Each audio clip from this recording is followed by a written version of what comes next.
Hello YouTube, my self आनंद मिश्रा। और आज हम लोग देखेंगे एटम के बारे में। एटम होता क्या है।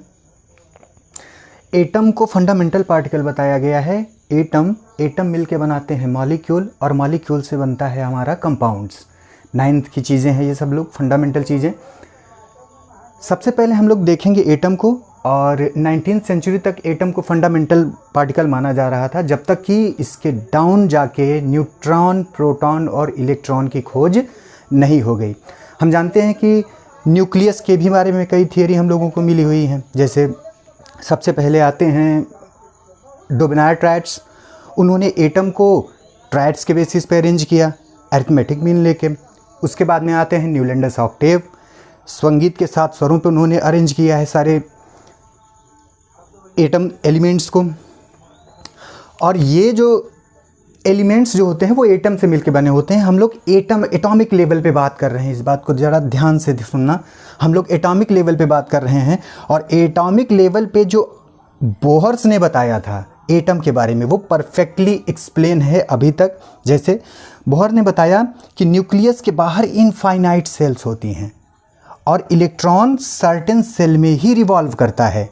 बिल्कुल वैसे जैसे सन के अबाउट हम लोगों के सारे प्लैनेट्स रिवॉल्व करते हैं एक सर्टेन ऑर्बिट में, लेकिन उनका ऑर्बिट इलिप्टिकल होता है। यहाँ पर सेल के बारे में बात करेंगे। सेल, हम लोग जानते हैं एटम के बारे में कि एटम का एक छोटा सा न्यूक्लियस होता है, और उसके आउटर स्पेस में कई इलेक्ट्रॉन होते हैं।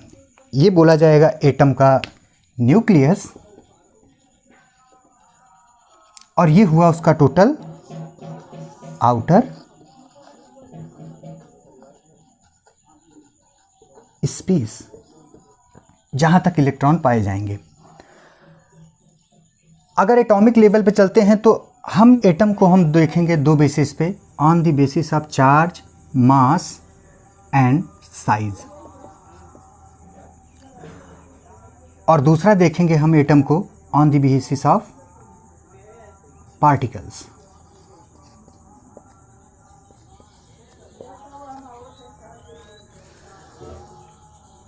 एटम का ये न्यूक्लियस हुआ।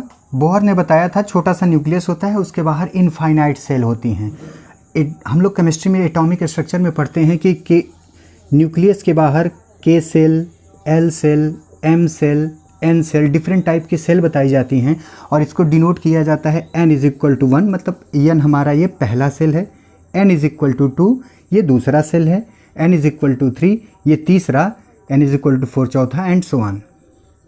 अब n = 1 में सिर्फ ऑर्बिटल जो आता है वो आता है s ऑर्बिटल, ओनली s। और इसमें मैक्सिमम कितने इलेक्ट्रॉन रह सकते हैं? 2। दूसरे वाले ऑर्बिटल में आते हैं s और p। s ऑर्बिटल में मैक्सिमम 2 इलेक्ट्रॉन, p ऑर्बिटल में maximum 6 electron. Third, n = third वाले सेल में s p d 3 orbital, s में मैक्सिमम 2 इलेक्ट्रॉन, p में 6, d में 10। जैसे जैसे हम लोग सेल के बाहर जाते जाते हैं, नंबर ऑफ इलेक्ट्रॉन बढ़ता जाता है, और यही बनते हैं हमारा ये फर्स्ट पीरियड है। ये फर्स्ट पीरियड, आपको पीरियोडिक टेबल याद होगी। ये हुआ हमारा second period, and so on. हमको पता है कितने पीरियड हैं हमारे? 7 पीरियड है हमारे पीरियोडिक टेबल में। और अगर ग्रुप की बात की जाए तो ग्रुप हैं 18। ग्रुप का भी डिवीज़न देखेंगे हम लोग बाद में। पहले देखते हैं एटम के बारे में। और चार्ज, मास और साइज के बेसिस पे हम लोग देखना शुरू करते हैं। किसी भी एटम को डिनोट करने के लिए हमारे पीरियोडिक टेबल में आप ध्यान देंगे तो जैसे ये Na सोडियम का नोटेशन है, 11 उसका है एटॉमिक नंबर, और 23 है atomic mass. Atomic number represent करता है नंबर ऑफ प्रोटॉन्स को, नंबर ऑफ प्रोटॉन्स। और प्रोटॉन कहाँ पाए जाते हैं? न्यूक्लियस में। दूसरे होते हैं न्यूट्रॉन, जिन पे होता है न्यूट्रल चार्ज।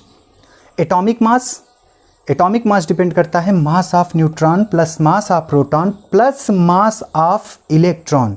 पूरे एटम की बात कर रहे हैं हम लोग। लेकिन इलेक्ट्रॉन का मास इतना कम होता है कि हम लोग उसको बिल्कुल प्रोटॉन और न्यूट्रॉन के कंपैरिजन में नेग्लिजिबल मान के चलते हैं।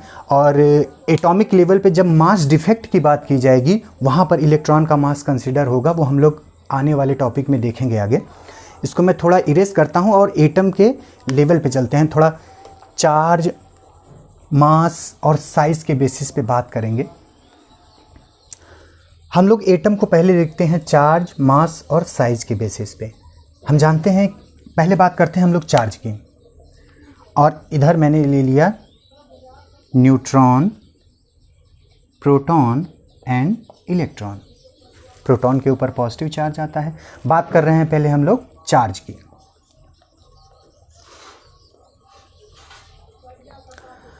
चार्ज में अगर देखते हैं तो न्यूट्रॉन के ऊपर न्यूट्रल चार्ज आता है, प्रोटॉन के ऊपर प्लस 1.6 इंटू 10⁻⁻19 कूलम का चार्ज होता है, और इलेक्ट्रॉन के ऊपर माइनस 1.6 इंटू 10⁻⁻19 कूलम का चार्ज होता है। तो चार्ज की अगर बात करते हैं हम लोग न्यूक्लियस में देखते हैं, तो न्यूक्लियस में प्रोटॉन के ऊपर पॉजिटिव चार्ज, न्यूट्रॉन न्यूट्रल, और आउटर स्पेस में इलेक्ट्रॉन्स हैं जिनके ऊपर निगेटिव चार्ज है। जितना चार्ज न्यूक्लियस में प्रोटॉन के पास है उतना ही चार्ज आउटर स्पेस में इलेक्ट्रॉन के पास है। अगर कोई आदमी बाहर से देख रहा होगा तो उसको एटम कैसा दिखेगा? न्यूट्रल। ठीक है ना? ओके, चार्ज की बात हो गई। अब बात करते हैं हम लोग मास की। मास में याद रखना न्यूट्रॉन और प्रोटॉन का मास बराबर होता है, न्यूट्रॉन का मास बराबर प्रोटॉन का मास, और ये होता है 1837 टाइम्स ऑफ इलेक्ट्रॉन। मतलब कि अगर इलेक्ट्रॉन का मास हम 1 kg मान लें तो प्रोटॉन और न्यूट्रॉन का मास कितना हो जाएगा दोनों का कलेक्टिव? इतना kg। ये सिर्फ अजम्पशन है, मैंने समझाने के लिए माना है। ठीक है, अब बात करते हैं साइज की। साइज तो न्यूक्लियस की साइज, न्यूट्रॉन प्रोटॉन की तो बात कर नहीं सकते, ओवरऑल बात करेंगे हम लोग न्यूक्लियस की। अगर न्यूक्लियस का डायमीटर जिसमें न्यूट्रॉन और प्रोटॉन हैं मैं 1 मीटर मान लेता हूं, 1 मीटर मान लेता हूं, तो इलेक्ट्रॉन आउटर स्पेस में जो फैले हैं वो होंगे इसके कंपैरिजन में 1 लाख किलोमीटर में। आप एज्यूम कर सकते हैं कि न्यूक्लियस कितना छोटा होता है। हमारे अर्थ का जो रेडियस है, रेडियस ऑफ अर्थ, वो है 6400 किलोमीटर। इट मीन्स इसका डायमीटर हुआ 2r और ये हो जाता है 12800 किलोमीटर। देख लो यार, ये होगा ना रेडियस 2r। मतलब कि अगर अर्थ के सेंटर पे 1 मीटर का न्यूक्लियस होगा तो इसका डायमीटर अपने अर्थ से, ये 12800 है, टाइम्स से भी ज़्यादा, 8 टाइम्स से भी ज़्यादा। मतलब अपने अर्थ की साइज का जो वॉल्यूम है वो मैं 8 टाइम्स करूं, इतना बड़ा सेल होगा इस न्यूक्लियस का। और उस न्यूक्लियस में हमारे अर्थ के सेंटर में 1 मीटर में पड़ा होगा हमारा न्यूक्लियस का डायमीटर। इतना छोटा होता है। हम लोग न्यूक्लियस लेवल पे जब जाते हैं तो बात करते हैं फेम्टोमीटर की। फेम्टोमीटर, एक चीज़ और ज़रा मैं आपको डायमेंशंस बताना चाहता हूँ। 10⁻⁻15 ये होता है फेम्टोमीटर। 10⁻⁻12 ये होता है आपका पिकोमीटर। 10⁻⁻15 में हम लोग न्यूक्लियस के बारे में बात करते हैं। न्यूक्लियस की साइज मेजर की जाती है 10⁻⁻15। 10⁻12 ये पिकोमीटर में बात की जाती है, और ये अप्रॉक्सीमेटली न्यूक्लियस से सेल की लेंथ होती है। यानी हम लोग जब सॉलिड स्टेट में हम लोग देखेंगे एटम से एटम के solid crystal regular arrangement of pattern is known as crystal, और क्रिस्टलाइन अरेंजमेंट होता है एटम का। तो एटम के एक एटम से दूसरे एटम के बीच की जो दूरी होती है वो मेज़र की जाती है पिकोमीटर के लेवल में। इसके बाद आता है 10⁻⁻10, ये होता है एंगस्ट्रॉम। हम लोग पढ़ते हैं इसको एंगस्ट्रॉम, और इसमें हम लोग मेज़र करते हैं वेवलेंथ। इसमें मेज़र करते हैं हम लोग वेवलेंथ। इसके बाद में आता है 10⁻⁻9, ये होता है नैनोमीटर। हमारा विज्ञान इस समय इस लेवल पे काम कर रहा है। नैनोमीटर, नैनो टेक्नोलॉजी है, कई लोग बीटेक करते हैं, ये बहुत अच्छी ब्रांच है और आने वाले समय का फ्यूचर है बेटा ये नैनोमीटर। इसके बाद में आते हैं 10⁻⁻6, ये होता है माइक्रोमीटर, माइक्रोन के लेवल का माइक्रोन। 10⁻⁻3 mm, बाकी तो मीटर आपको पता ही है, सेंटीमीटर, मीटर। न्यूक्लियस पे बात करते हैं हम लोग फेम्टोमीटर के ऑर्डर की। बॉन्ड लेंथ जो होंगे या एटम से एटम के बीच की दूरी पिकोमीटर और एंगस्ट्रॉम के बीच में चलती है। वेवलेंथ मैं लाइट वाले चैप्टर में आपको बताऊंगा वेवलेंथ का क्लासिफिकेशन किस तरीके से होता है। नैनो लेवल पर भी हम लोग काम ही कर रहे हैं। माइक्रोन, इस पर यार जो हमारे पेंट किए जाते हैं, कई इलेक्ट्रिकल पैनल्स होते हैं, इलेक्ट्रिकल पैनल्स में जो पाउडर कोटिंग की जाती है उसकी थिकनेस जो होती है वो माइक्रो लेवल पे मेज़र होती है। कैपेसिटर में हम लोग माइक्रो लेवल पे कैपेसिटेंस भी देखते हैं। ओके, और मिलीमीटर ये तो जनरल हम लोग यूज़ करते ही हैं, mm, सेंटीमीटर और मीटर आ जाते हैं हम लोग। तो न्यूक्लियस कितना छोटा है, और न्यूक्लियस के बारे में सबसे पहले बताया रदरफोर्ड ने। इसके पहले वाटरमिनल मॉडल था। रदरफोर्ड ने न्यूक्लियस के बारे में करेक्ट एक्सप्लेनेशन दिया। गोल्ड फॉइल एक्सपेरिमेंट हम लोग पढ़ते हैं उसके बारे में। जब उन्होंने गोल्ड फॉइल के ऊपर अल्फा पार्टिकल होता है हीलियम का nucleus, alpha particle total positive charge, अभी हम लोग चार्ज के बारे में देखेंगे। टोटल पॉजिटिव चार्ज, और न्यूक्लियस में भी होता है पॉजिटिव चार्ज। जब अल्फा पार्टिकल की बम्बार्डमेंट की गई तो न्यूक्लियस से इलेक्ट्रॉन डाइवर्ट हुए, कुछ तो डाइवर्ट हुए थे, बाकी गए। जो डाइवर्ट हुए थे उसी से पता लगा कि न्यूक्लियस की साइज़ बहुत ही छोटी है, और वो साइज़ किस लेवल पे है, फेम्टोमीटर के लेवल की है। तो ये हो गया। मतलब अब बात करेंगे हम लोग न्यूक्लियस और आउटर स्पेस के बारे में। ज़रा मैं एक एग्जांपल लेता हूँ। फॉर एग्जांपल कोई ऐसा एटम मैंने लिया है जिसका एटॉमिक नंबर है 10। एटॉमिक नंबर है उसका क्या, 10। ये कौन सा एटम होगा, नियॉन। अब जरा नियॉन के बारे में हम लोग देखते हैं कि नियॉन को एज अ एटम, जो भी जो चार्ज, मास और साइज बात किया, इसके बेसिस पे हम नियॉन को देखते हैं।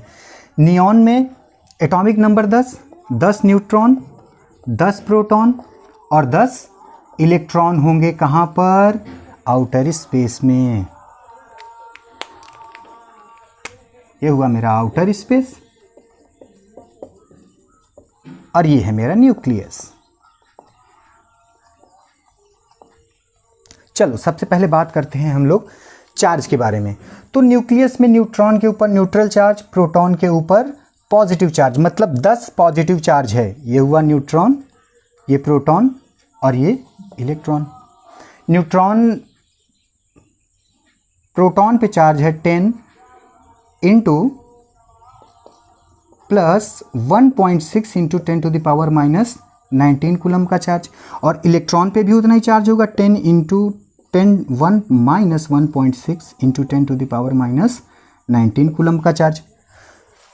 ओवरऑल एटम जो होगा, बाहर से हम लोग देखेंगे तो एटम हमको कैसा दिखाई देगा, न्यूट्रल, क्योंकि चार्ज जितना न्यूक्लियस में पॉजिटिव चार्ज है उतना ही आउटर स्पेस में नेगेटिव चार्ज है। लेकिन ज़रा साइज पे भी ध्यान देंगे हम लोग। किस पर ध्यान देंगे, साइज क्या है। 1 मीटर के अंदर, मैंने अजम्पशन माना है 1 मीटर के अंदर कितना चार्ज भरा पड़ा हुआ है, इतना। और 1 लाख किलोमीटर के अंदर कितना चार्ज फैला है भाई, हाउ मच। किस में ज़्यादा रिपल्सन होगा, 1 मीटर वाले में कि 1 लाख किलोमीटर वाले में। ऑब्वियसली 1 मीटर वाले में, क्योंकि like charges repel each other, therefore repulsion तो सबसे ज़्यादा यहाँ पर होगा, और यहाँ पे कम होगा क्योंकि ये कितनी दूरी में फैला हुआ है, 1 लाख किलोमीटर के अंदर, और ये भाई साहब 1 मीटर के अंदर पड़े हुए हैं। ज़रा मास की बात कर लेते हैं,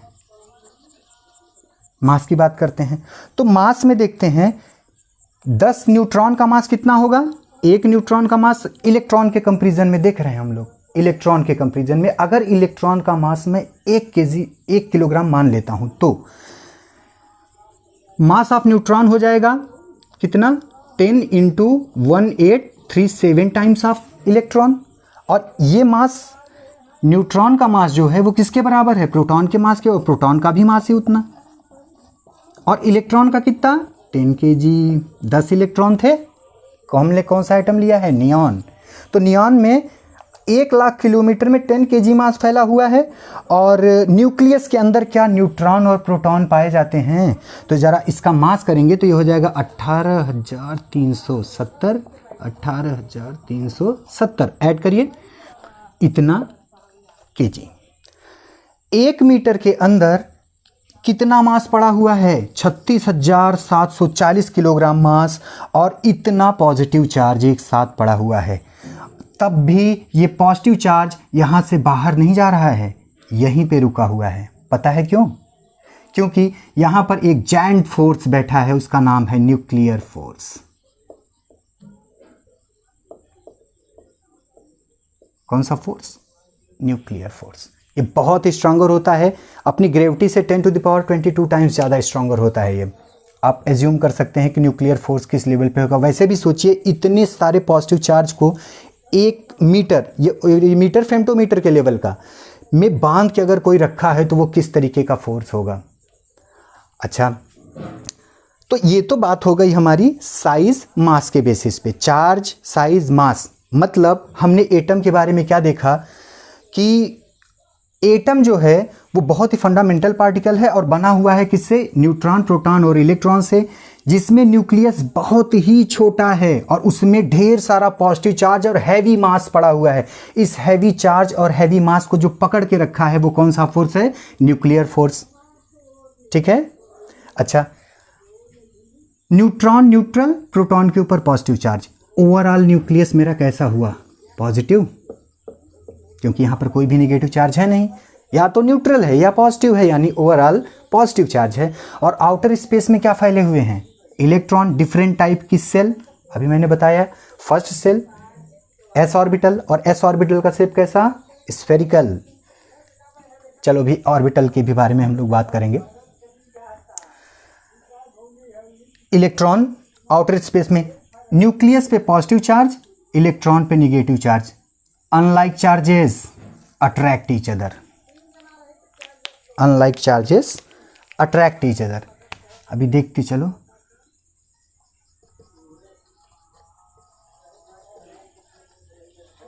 unlike charges attract each other. अच्छा, तो ओवरऑल अगर हम देखते हैं तो एक एटम के अंदर मुझे 2 तरीके के फोर्सेस दिखते हैं, एक न्यूक्लियर फोर्स और दूसरा आउटर स्पेस के इलेक्ट्रॉन के ऊपर लगने वाला न्यूक्लियर का पॉजिटिव चार्ज।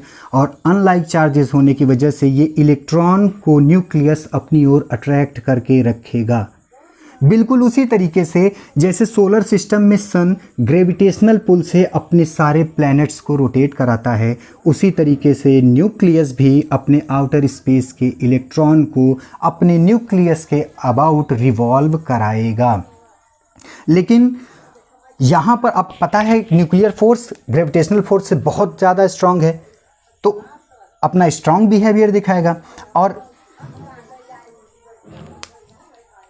आते हैं हम लोग इस न्यूक्लियस और इलेक्ट्रॉन को थोड़ा देखते हैं। तो पहला फोर्स हुआ न्यूक्लियर फोर्स, और दूसरा फोर्स जो होता है वो होता है हम लोगों का इलेक्ट्रोस्टैटिक फोर्स। इलेक्ट्रोस्टैटिक फोर्स, और ये लगता है न्यूक्लियस के पॉजिटिव चार्ज और इलेक्ट्रॉन के निगेटिव चार्ज के बीच में। यानी एक एटम के अंदर 2 टाइप के फोर्सेस, पहला न्यूक्लियर फोर्स और दूसरा इलेक्ट्रोस्टैटिक फोर्स। जरा सेल के बारे में देख लेते हैं हम लोग। n = 1 वाली सेल ले रहे हैं, और 1 वाली सेल में कौन सा मेरा ऑर्बिटल आएगा? ये हुई मेरी सेल, यहाँ पे ऑर्बिटल। ऑर्बिटल पहले वाली सेल में सिर्फ s ऑर्बिटल, और s ऑर्बिटल का शेप कैसा? स्फेरिकल। स्फीयर है, not a circle, sphere, spherical shape. n = दूसरी वाली सेल, यानी पहले वाली सेल में, और इस s ऑर्बिटल में मैक्सिमम कितने इलेक्ट्रॉन? 2 इलेक्ट्रॉन। न्यूक्लियस से सर्टेन डिस्टेंस पे मेरा n = 1 वाली सेल होगी, क्योंकि बोहर का पहला पॉस्टुलेट कहता है कि न्यूक्लियस के बाहर इनफाइनाइट सेल होती हैं और इलेक्ट्रॉन सर्टेन सेल में ही रिवॉल्व करता है। न्यूक्लियस के बारे में रदरफोर्ड ने बताया, और न्यूक्लियस के बाहर जितनी सेल होती हैं उनकी इंफॉर्मेशन बोहर्स ने दी। Bohr first postulates. दूसरी वाले सेल की बात करते हैं, n = 2। यहाँ पे s और p ऑर्बिटल होंगे। n = 2, यहाँ पे मेरे ऑर्बिटल हुए s और p। s ऑर्बिटल में मैक्सिमम 2 इलेक्ट्रॉन आ सकते हैं, p में 6, p में 6। और p में जो सब ऑर्बिटल होते हैं, p के सब ऑर्बिटल होते हैं वो होते हैं px, py, z, px along the x axis, py along the y axis, pz along the z axis। तो टोटल इलेक्ट्रॉन हो गए दूसरे वाले सेल में 8 इलेक्ट्रॉन, और इनकी भी कुछ न कुछ डिस्टेंस होगी। इसको मैं R1 करता हूं, ये होगी R2। Similarly n is equal to 3 वाली सेल देखेंगे तो यहां पे s, p और d ऑर्बिटल आएंगे। n is equal to 3, s orbital की शेप मेरी स्फेरिकल, यहां पर मिलेंगे मेरे को s, p और d ऑर्बिटल। s ऑर्बिटल की शेप स्फेरिकल, p की डंबल शेप अभी दिखाया, d ऑर्बिटल में मैक्सिमम आते हैं इलेक्ट्रॉन 10 और इसमें 5 सब ऑर्बिटल बनते हैं,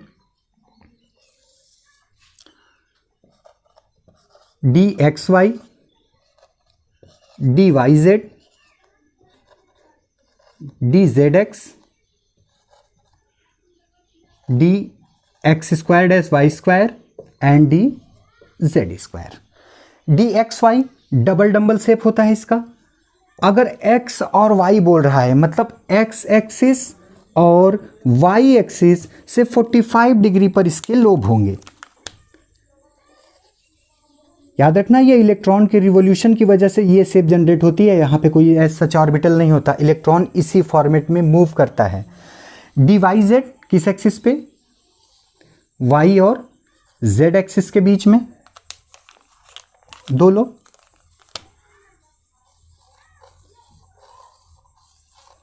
सिमिलरली dzx zx एक्सिस के बीच में, ये अंडरस्टूड है। dx स्क्वायर वाई स्क्वायर, इसका शेप इंपॉर्टेंट होता है, dx स्क्वायर वाई स्क्वायर। याद रखना ये x और y एक्सिस पे ही इसके लोब होते हैं। कोऑर्डिनेशन कंपाउंड में इलेक्ट्रॉन यहीं से अप्रोच करता है जहां पे कोऑर्डिनेट बॉन्ड बनाता है, और क्रिस्टल फील्ड स्प्लिटिंग थियरी यहीं से आती है। तो हम लोग dx स्क्वायर वाई स्क्वायर को मैं थोड़ा अलग से ही बना देता हूँ, ये अलोंग द एक्सिस बॉन्ड होता है। नोडल प्लेन के बारे में भी इंफॉर्मेशन यहीं से मिलेगी। dz स्क्वायर स्पेशल है, एक बार तो इसमें पूछ लिया गया है, सुदर वेवी कर्व होता है इसका, सुदर वेवी कर्व, और इसका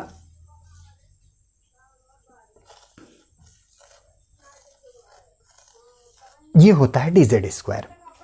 सुदर वेवी कर्व एक ऑर्बिटल इसका प्लेन में होता है। तो हम लोग देख रहे हैं कि न्यूक्लियस से जैसे जैसे हम लोग दूर जाते जा रहे हैं, हमको डिफरेंट टाइप के न्यूक्लियस से डिफरेंट टाइप के सेल मिलते हैं, और उन सेल में डिफरेंट ऑर्बिटल और सब ऑर्बिटल प्रेजेंट हैं। ये न्यूक्लियर एटम का अरेंजमेंट है। Nucleus giant force, electrostatic force से इन ऑर्बिटल के सारे इलेक्ट्रॉनों को पकड़ के न्यूक्लियस रखे रहता है, और यहाँ पे जो दूसरा फोर्स होता है आपका इलेक्ट्रोस्टैटिक फोर्स की वजह से। आगे भी सब ऑर्बिटल 7 पीरियड हैं, 7 तक हम लोग काउंट करते हैं इसको। अब आते हैं हम लोग थोड़ा रेडियस के बारे में इंफॉर्मेशन लेते हैं न्यूक्लियस के। एटम में 2 टाइप के फोर्सेस, मैं दूसरे फोर्स के बारे में बात कर रहा हूं, इलेक्ट्रोस्टैटिक फोर्स।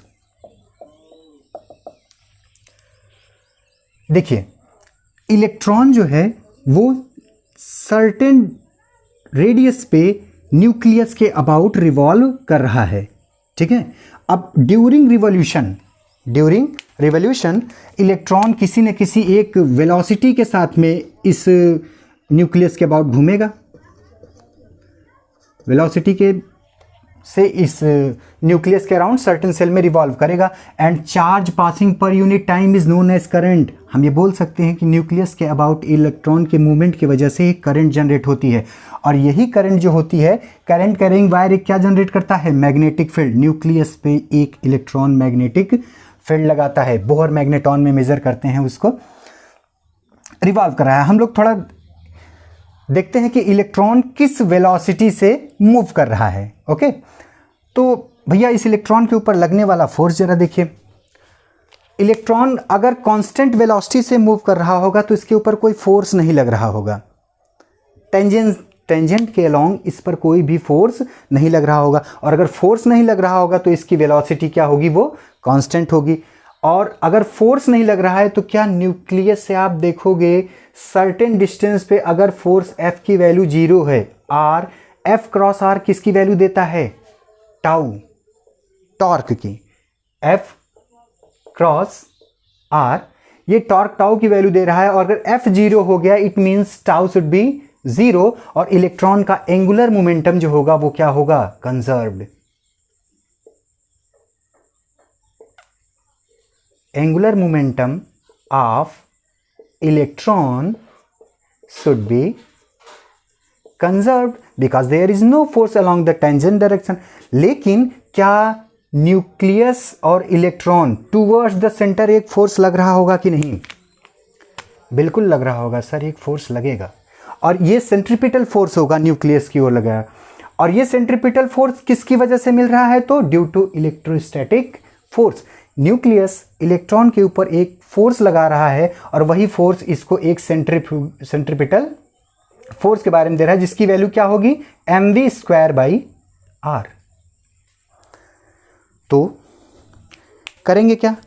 इलेक्ट्रॉन टेंजेंट के अलॉन्ग कोई फोर्स नहीं है, न तो इलेक्ट्रॉन अंदर की ओर आ रहा है न बाहर की ओर जा रहा है, एक सेम सेल में रिवॉल्व कर रहा है। इसका मतलब कि इस इलेक्ट्रॉन को सेंट्रीपिटल फोर्स जो भी लग रहा होगा वो किसकी वजह से मिल रहा है? इलेक्ट्रोस्टैटिक फोर्स की वजह से। कूलाम ने बताया है दो चार्जेस के बीच में लगने वाला फोर्स। ओके, अगर मैं मान लूं कि ये जो एलिमेंट मैंने लिया है या ये जो एटम है, इस एटम का एटॉमिक नंबर है Z, एटॉमिक नंबर है Z, मतलब इसमें Z नंबर के प्रोटॉन हैं, और प्रोटॉनों का चार्ज किसके बराबर? आउटर स्पेस के इलेक्ट्रॉनों के बराबर। मतलब न्यूक्लियस में कितना चार्ज हुआ? Ze। और दूसरा चार्ज कितना होगा?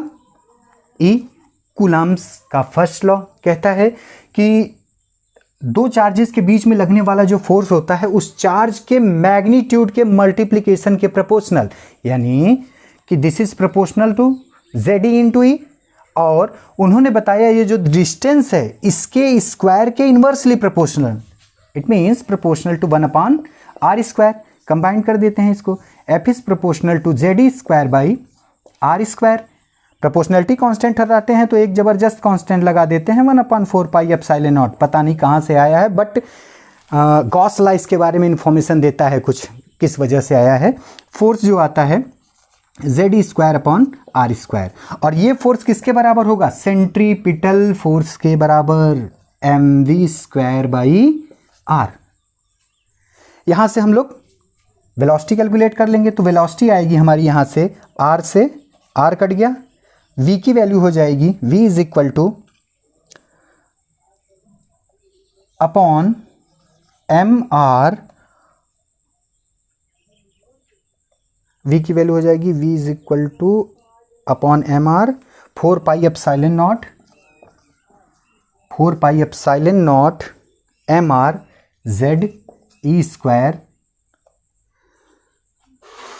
Ze² अपॉन 4πε0 mr का रूट। ये आ गई हमारे इलेक्ट्रॉन की वेलोसिटी। ठीक है, चलेंगे हम लोग थोड़ा इसका रेडियस भी कैलकुलेट करेंगे। वेलोसिटी तो आगे, ये वेलोसिटी बता रही है इलेक्ट्रॉन इस वेलोसिटी से न्यूक्लियस के अबाउट मूव कर रहा होगा। क्लियर? ओके, अब आते हैं हम लोग थोड़ा रेडियस कैलकुलेट करते हैं। उसके पहले मैं एटम का पार्टिकल नेचर डिस्कस करूंगा। मैंने आपको बताया था सबसे पहले कि हम लोग पहले एटम को देखेंगे साइज, मास और चार्ज के बेसिस पे, दूसरा देखेंगे पार्टिकल के बेसिस पे। तो अब हम लोग आते हैं पार्टिकल नेचर पे। देखो, हमारे यूनिवर्स में जो पार्टिकल पाए जाते हैं वो दो तरीके के फिनोमिना शो करते हैं। आइदर या तो वो फोर्स लगाएंगे या वो मैटर की प्रॉपर्टी शो करेंगे। किसकी? मैटर की प्रॉपर्टी शो करेंगे। और डी ब्रॉगली ने एक बात बताया है मैटर के बारे में कि मैटर जो होता है वो दो तरीके की प्रॉपर्टी को शो करता है, आइदर वेव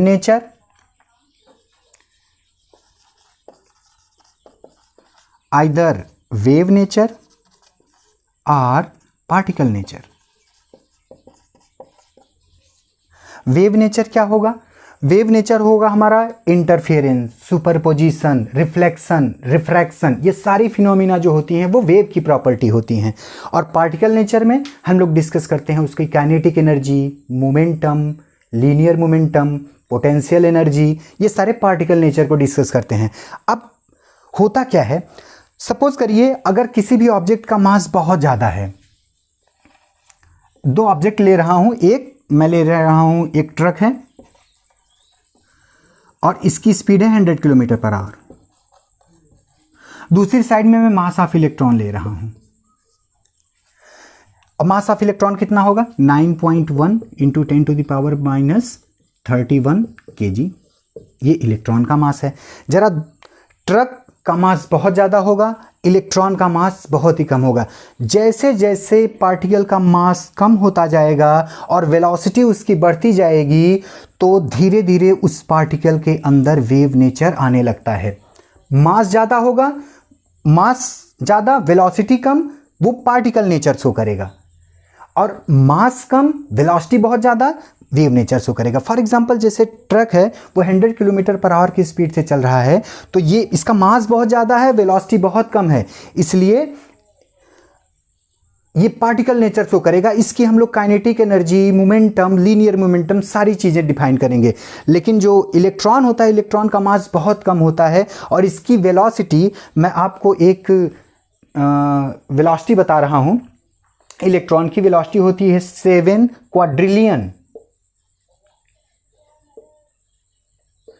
क्वाड्रिलियन रिवॉल्यूशन करता है पर सेकेंड में।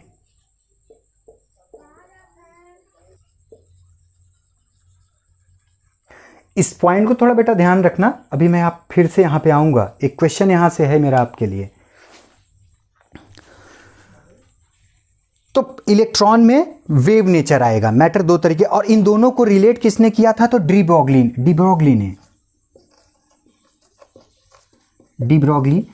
ने बताया lambda is equal to h/mv, where mass into velocity, ये मोमेंटम बताएगा। और वेवलेंथ किसको बताता है, वेव को। इट मींस वेव नेचर को पार्टिकल नेचर से जोड़ने वाली जंक्शन इक्वेशन किसने दिया, डी ब्रोगली। बहुत ही इंटेलिजेंट पर्सन थे। आप समझिए कि कोई ये 100 kg का जो मास है ट्रक, ये 100 किलोमीटर पर आवर की स्पीड से जो ट्रक चल रहा है, इसमें वेव कितनी, वेव नेचर ये कितना शो कर रहा होगा, वो डी ब्रोगली बता सकते हैं। और मास इंटू वेलोसिटी क्या होता है, मास इंटू वेलोसिटी होता है कांस्टेंट, तो बोला जाता है लीनियर मोमेंटम कांस्टेंट। अगर मास इंटू वेलोसिटी कांस्टेंट है वो तो लीनियर मोमेंटम बोला जाएगा, उसका कांस्टेंट है। इट मींस अगर मास बढ़ेगा तो वेलोसिटी कम होगी, वेलोसिटी बढ़ेगी तो मास कम होगा। इट मींस रिलेटिव मास कम होगा, रिलेटिव मास इसका कम होगा। और रिलेटिव मास आता कितना है, तो ये आता है m is equal to m0 times 1 minus v square by c square, where c is speed of light. इस हिसाब से रिलेटिव मास कम होगा। मतलब ट्रक की स्पीड अगर मैं स्पीड ऑफ लाइट से कर दूं तो उस समय में उसका मास जो होगा वो बदल जाएगा। रिलेटिव मास का कॉन्सेप्ट मोमेंटम से आप इस चीज़ को समझ सकते हो। वैसे भी एक कॉमन एग्जांपल, जैसे हम लोग शुरू में साइकिल चलाना स्टार्ट करते हैं तो वो साइकिल हमको हार्ड चलती है, लेकिन जब उसकी वेलोसिटी बढ़ती जाती है तो रिलेटिव मास वहाँ पर कम होता जाता है। कॉमन एग्जाम्पल है, हम लोग इसको समझ सकते हैं। तो मैटर के बारे में ये हुआ, डी ब्रोगली ने बताया है क्या है। और पार्टिकल जो होता है, कुछ पार्टिकल हैं जो फोर्स का नेचर शो करेंगे और कुछ पार्टिकल होते हैं जो मैटर की प्रॉपर्टी को शो करते हैं। मैटर की प्रॉपर्टी में भी दो, वेव नेचर और पार्टिकल नेचर, दोनों की जंक्शन इक्वेशन किसने दिया है, तो डी ब्रोगली ने दिया है, lambda is equal to h/mv। थोड़ा मैं पार्टिकल नेचर के बारे में देखता हूँ। और पार्टिकल में कुछ पार्टिकल ऐसे होते हैं जो फोर्स का नेचर शो करते हैं और कुछ पार्टिकल ऐसे होते हैं जो मैटर का नेचर शो करते हैं। जो मैटर नेचर शो करते हैं उनको बोला जाता है फर्मियंस, उनको कहते हैं फर्मियंस। और जो फोर्स का नेचर शो करने वाले पार्टिकल होते हैं उनको बोला जाता है बोसॉन। ये फर्मियान्स जो होते हैं वो फर्दर मिलके बने होते हैं क्वार्क्स और लेप्टॉन से। ये बने होते हैं क्वार्क्स और लेप्टॉन से। लेप्टॉन्स, क्वार्क्स में हमारे पास 6 तरीके के क्वार्क्स आते हैं।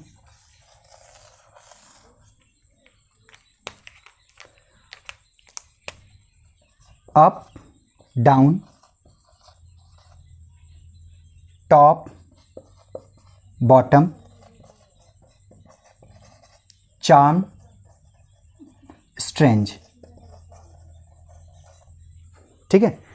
और इसमें भी अगर न्यूक्लियस में मैं बात करूं न्यूट्रॉन और प्रोटॉन की, तो प्रोटॉन जो होता है, प्रोटॉन बना होता है 2 अप और एक डाउन क्वार्क से, where neutron is made up of 2 down और एक अप क्वार्क से। याद रखिएगा, ये जो क्वार्क्स होते हैं वो एक स्ट्रिंग पैटर्न की एनर्जी से जुड़े होते हैं, और इसी स्ट्रिंग पैटर्न की एनर्जी हम लोग पढ़ते हैं स्ट्रिंग थियरी।